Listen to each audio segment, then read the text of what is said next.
Hello friends, welcome back to my YouTube channel. Today we are going to cover remaining part of immune response part 2. In the previous topic, that is immune response of the human body, we have already covered antigen antibody mechanism, basics of immunity. Today we are going to see types of immunity in human body. Immunity in human body is of two types: innate immunity and acquired immunity. Innate immunity is non-specific type of defense which is present since time of birth. They are basically different types of barriers to prevent entry of foreign agents, foreign microorganisms into human body. They are of four types: physical barrier, physiological barrier, cellular barrier, and cytokinin barrier. Physical barrier is skin, that is, it consists of epithelial tissue which covers mostly skin areas, is the main barrier which prevents entry of microorganisms in the human body. Similarly, coating of epithelial tissue, that is epithelial lining, which is present in the respiratory gastrointestinal tracts, also helps in trapping, avoiding entry of microorganisms into human body. Physiological barriers include acid in the stomach, saliva in the mouth, tears which roll from the eyes, all prevent microbial growth. Cellular barriers include certain type of leukocytes which are produced by WBCs, that is white blood cells of our body, which act and fight against various disease causing microorganisms. Cytokinin barriers include virus infected cells which secrete proteins called interferons, which protects non-infected cells from various further viral infection. Acquired immunity is pathogen specific. It is characterized by memory. Let's take example: when a pathogen enters human body for the first time, our body fights against those pathogens with low intensity, and this is called as primary response. But when the same pathogen enters human body for the next time, our body fights against those pathogens with great intensity. This is called as secondary response. It is proved from this fact that our body appears to have memory of the first, that is previous encounter, that is previous attack.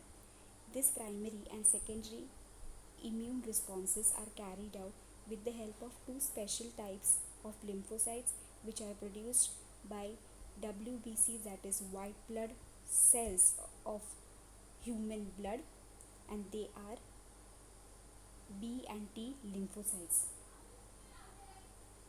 Let's have overview of antigen antibody mechanism, which we have previously covered in our previous topic. These antigen are foreign particles or microorganisms which enter human body. Whenever they enter human body, B and T lymphocytes become active, producing antibodies. These antibodies fight against these antigen. Initially, this response is of low intensity, but whenever the same pathogens enter human body, our body fights against those pathogens with great intensity, as B and T lymphocytes have memory of the previous attack, so that it can fight with the same pathogen with greater intensity.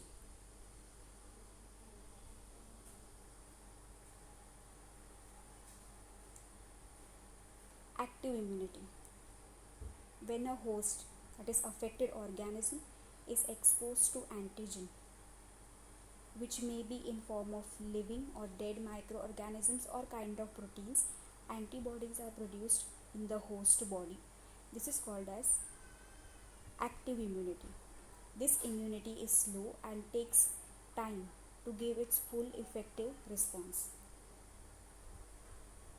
While the passive immunity is ready-made antibodies which are directly given to protect the body against foreign agents.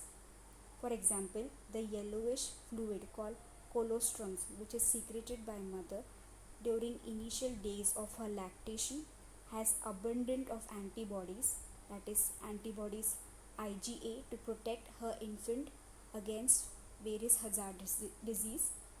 Similarly, the fetus also receives some antibodies from her mother. from their mother through placenta during pregnancy. The principle of immunization or vaccination is based on the property of memory of the immune system. In vaccination, a preparation of antigenic properties of pathogens or inactivated or weakened pathogens are introduced into the body in form of vaccine. The antibodies which are produced against these antigens help to neutralize, to fight against the pathogenic agents during actual attack, during actual infection.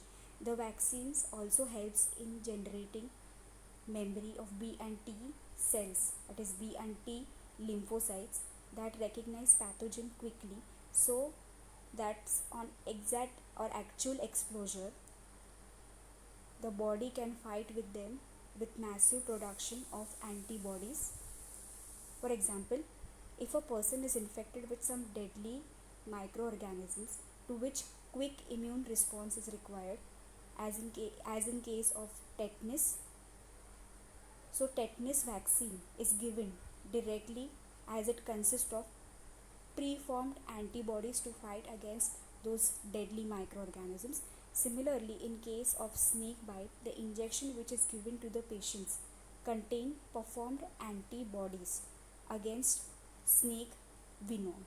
These all type of example or this type of immunization is called as passive immunization. Hope so this topic was useful. If you have any doubt, please mention it in comments, and thank you for watching it. And if you like my videos, please don't forget to like and subscribe it. See you in next topic.